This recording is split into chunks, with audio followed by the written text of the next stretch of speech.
So I think the way I'm going to do this is I'll just take these one at a time, and if there's anything interesting, I'll show it to you.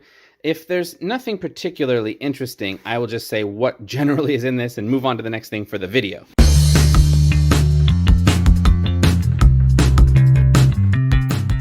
These little trivia cards. So I have a feeling this is all junk wax baseball. Let me just pull out a few and see what we got in here.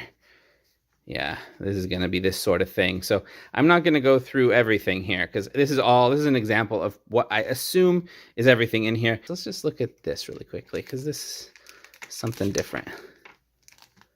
Okay, something slightly interesting here. Let's see, Battlestar. I had no idea I had anything Battlestar Galactica related. I didn't even know they had Battlestar Galactica cards. Teenage Mutant Ninja Turtles. Okay, so maybe there will be some unique stuff in here. If I find anything particularly cool, I will show you. That's a cool card. I didn't even know they had these cards. Some early. Awesome. Just wanted to show one card that I just found as I was flipping through this box. Boom, look at that one. 101, me. Room 10, yes. Okay, I finished going through this first box. As you can see, as I expected, there's not a whole lot in this one.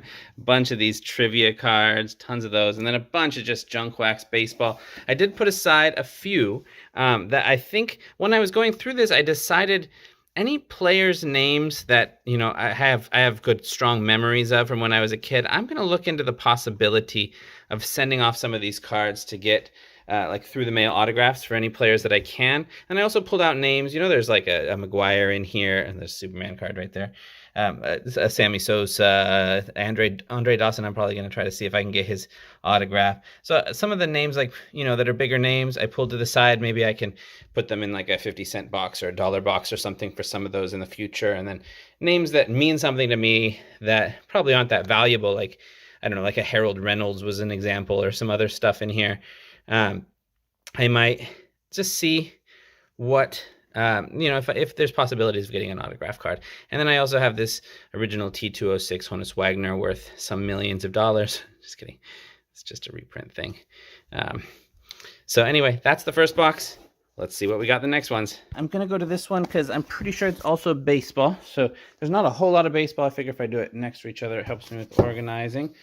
This one might have more of my favorite teams because the Mariners and the Royals were probably my two favorite teams. So basically, by the way that I've done it is I've pulled out a few more cards that I think would be cards that I would like to get graded. I'm not graded, autographed. If I can get them autographed, Harold Reynolds and some other players.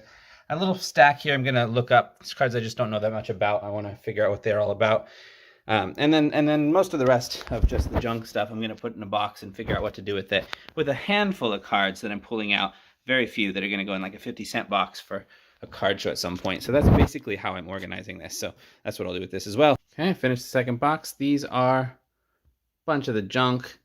A few cards that might be added to the 50-cent box. A handful more that I added to just kind of look up, and then a handful more I added to the going to get graded.